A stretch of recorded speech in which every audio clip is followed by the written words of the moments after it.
Hai, Assalamualaikum dan salam sejahtera. Bahasa Melayu tahun 2. Topik hari ini, bas kita. Kita akan belajar hari ini standard kandungan 3.3, iaitu menghasilkan penulisan. Standard pembelajaran 3.3.2, mengedit dan memurnikan hasil penulisan daripada aspek ejaan, tanda baca dan penggunaan kata.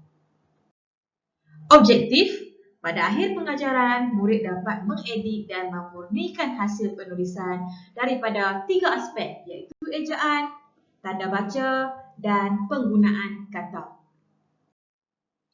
Rujuk buku teks jilid 2, muka surat 77.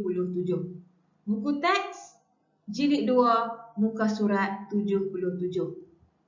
Kita akan cuba baca petikan ini, perenggan demi perenggan, dan kita akan kenal pasti kesalahan ejaan, kesalahan tanda baca, dan kesalahan penggunaan kata.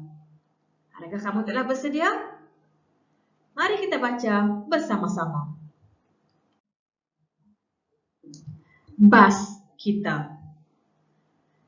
Selamat tengah hari, Pak Cik. Alice dan kawan-kawannya menyapa Pak Cik Salim, pemandu bas. Selamat tengah hari, anak-anak. Pak Cik Salim menyahut salam mereka dengan senyuman manis. Dalam perenggan pertama, cuba kita cari apakah kesalahan dalam perenggan pertama. Cuba kamu lihat percakapan Alice dan kawan-kawannya. Selamat tengah hari, Pak Cik. Okey, ini Alice yang menyapa. Jadi ada pembuka dan penutup kata.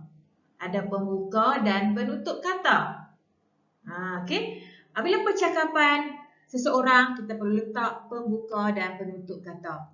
Tetapi apabila Pak Salim menyahut salam, di sini tak ada. Tak ada pembuka kata. Tetapi di akhir ini ada penutup kata.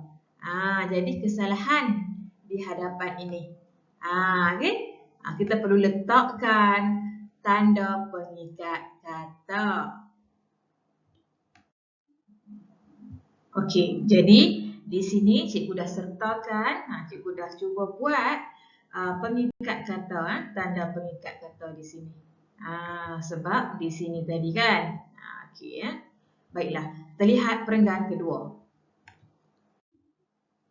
Alice, Siok Ling, Hasan, Aidil, Kok Bun, Komala dan Julaihi duduk di dalam bas dengan tertibnya.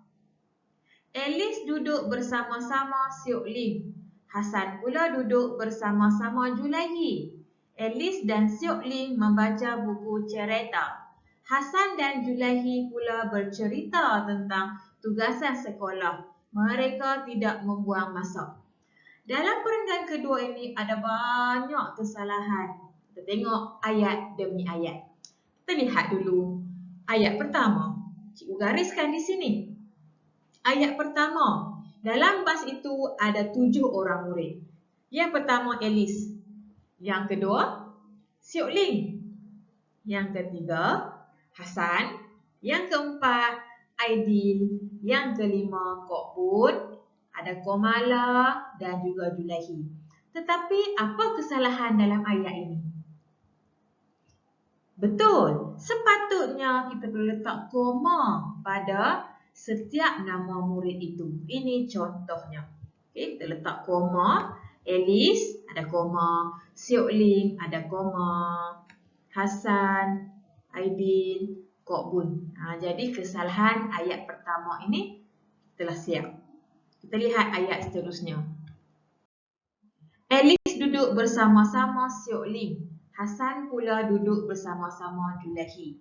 Dalam ayat ini, kita boleh, dalam ayat kedua kita boleh gabungkan. Sebenarnya, kita boleh gabungkan menggunakan perkataan manakala. Alice duduk bersama-sama Siok Ling, koma. Manakala Hasan pula duduk bersama-sama Julaihi. Nah, ini pembetulan untuk ayat yang kedua.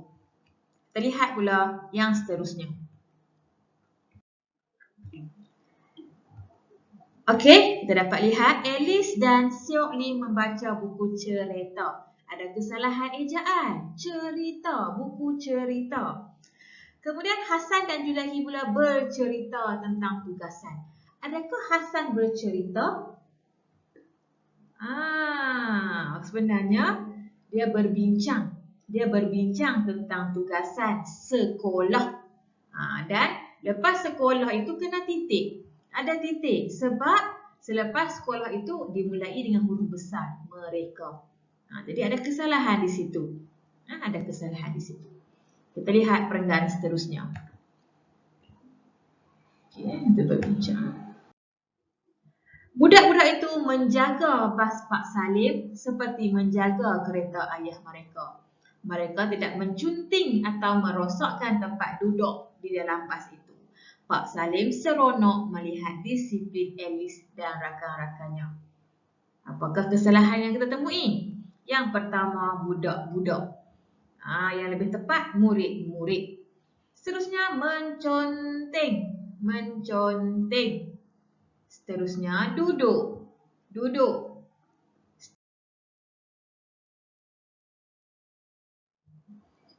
Perenggan terakhir. Tidak lama kemudian, bas pun sampai ke tempat perumahan mereka. Terima kasih Pak Salim, kata mereka sambil turun dari bas. Okey, yang sepatutnya kawasan perumahan. Sampai ke kawasan perumahan mereka. Terima kasih Pak Salim. Ini percakapan. Bila percakapan mesti ada tanda apa? Tanda pengikat kata. Terima kasih Pak Salim, kata mereka sambil turun dari bas. Okey, tanda pengikat kata pembuka, ada koma, ada penutup kata, ada koma dan diikuti dengan huruf kecil, kata mereka sambil turun dari bas. Baiklah, Cikgu harapkan kamu dapat mempelajari, memahami tentang topik kita hari ini. Semoga kita berjumpa lagi. Terima kasih.